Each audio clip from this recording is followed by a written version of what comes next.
Bonsoir à tous, soyez les bienvenus dans cette nouvelle édition de votre journal de 22h dans l'actualité ce soir.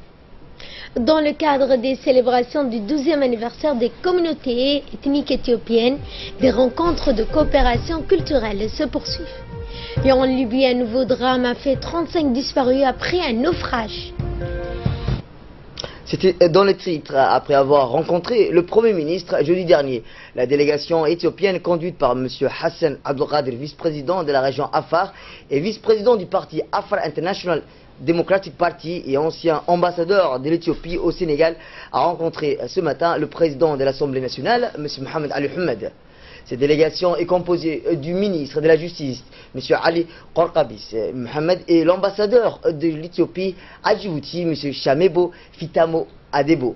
L'objectif de la réunion portait sur la préparation du 12e anniversaire de la célébration des nations et nationalités de l'Éthiopie, célébrée en décembre de chaque année. Cette fois, la célébration aura lieu à Samara, capitale de la région Afar de l'Éthiopie. Cette journée correspond à l'adoption de la constitution de l'État fédéral de l'Éthiopie qui regroupe 9 régions. La rencontre s'est déroulée en présence du conseiller technique du Premier ministre et ancien président du conseil régional de Bok, M. Ali Ahmed Hassan Dibos, et le conseiller technique du ministre de la Culture, Alwan Burhan Alwan. La célébration du 12e anniversaire sera aussi une occasion pour partager des moments de joie qui va regrouper l'ensemble des nations et nationalités éthiopiennes avec la participation des communautés des pays voisins. La République de Djibouti va participer en force à cette fête aux côtés de leurs frères éthiopiens. Le ministre Ali Qorqabis a remercié les autorités djiboutiennes pour l'accueil et le soutien de leur aide de cette fête.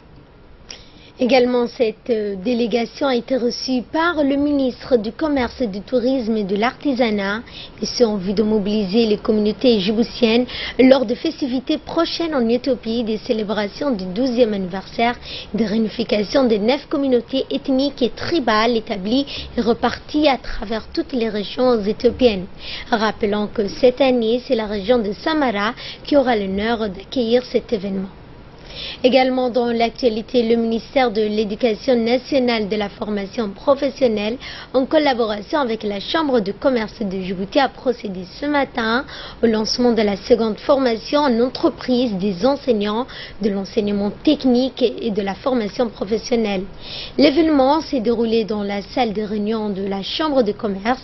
À travers donc ces stages pratiques, le MENFOP vise à permettre aux enseignants de mettre à leur jour donc leur connaissance pratique en matière d'évolution technique et technologique. Par ailleurs, c'est également l'occasion pour eux de récolter des données pertinentes afin de mieux répertorier leurs activités, ainsi mieux préparer les formations des élèves en classe.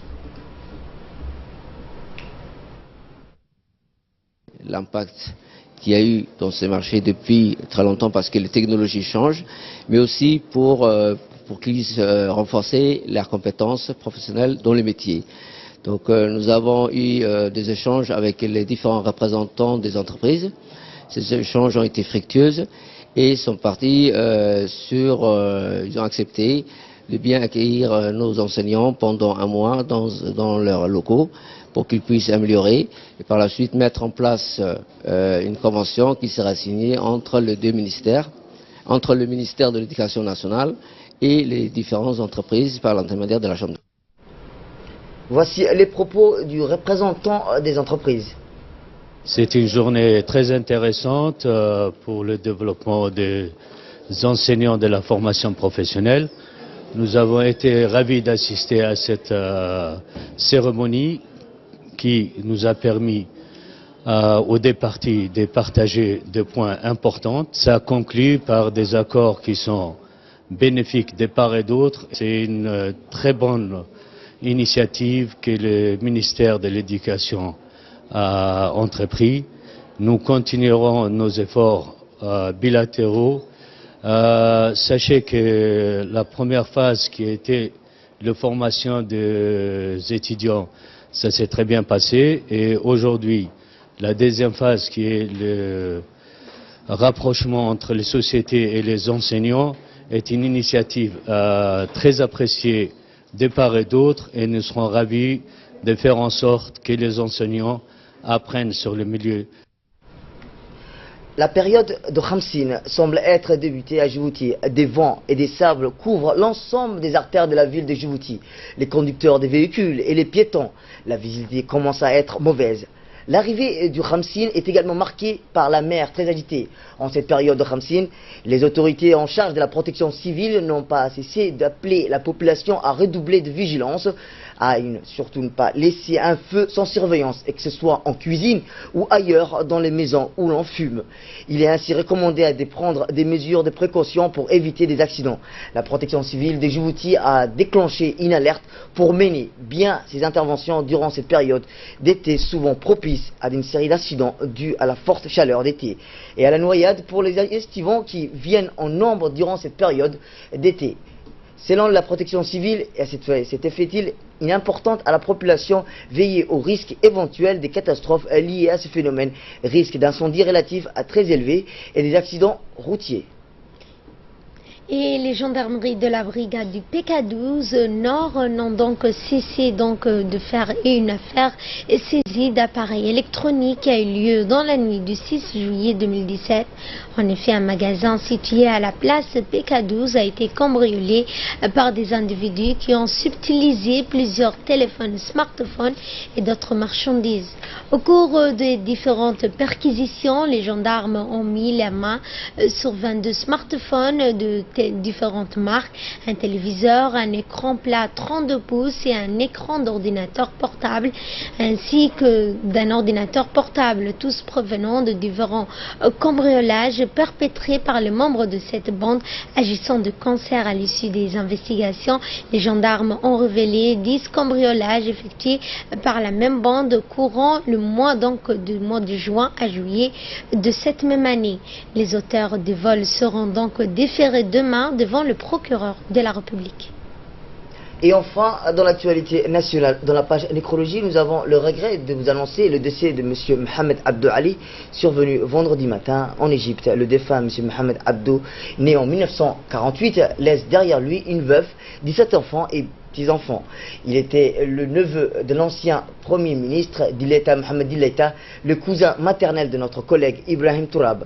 La direction et le personnel de l'RTD adressent leurs condoléances les plus attristées à la famille du défunt. Inna lillahi wa inna ilayhi raji'un.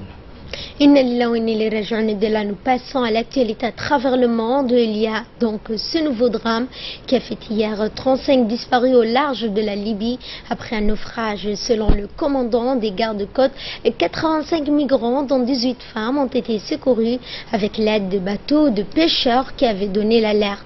Les migrants secourus sont originaires notamment du Nigeria, du Sénégal, du Cameroun, de la Côte d'Ivoire et du Ghana. Les trafiquants profitent du chaos qui règne en Libye depuis la chute du régime de Muammar Kadhafi en 2011 pour faire passer chaque année des dizaines de milliers de migrants à destination de l'Italie. Plus de 100 000 migrants et réfugiés sont arrivés depuis janvier en Europe, dont plus de 85 000 ont débarqué en Italie en traversant la Méditerranée depuis les côtes libyennes. 2247 sont décédés ou portés disparus selon l'Organisation internationale pour les migrations, l'OIM. L'Italie a récemment donc menacé de bloquer l'entrée de ses ports aux navires battant pavillon étranger, dont ceux affrétés par les ONG françaises, espagnoles ou allemandes participant aux opérations de sauvetage au large de la Libye. La Libye demande aussi de l'aide à l'Europe, notamment pour surveiller ses frontières au sud, d'où transitent la plupart des migrants venus d'Afrique subsaharienne.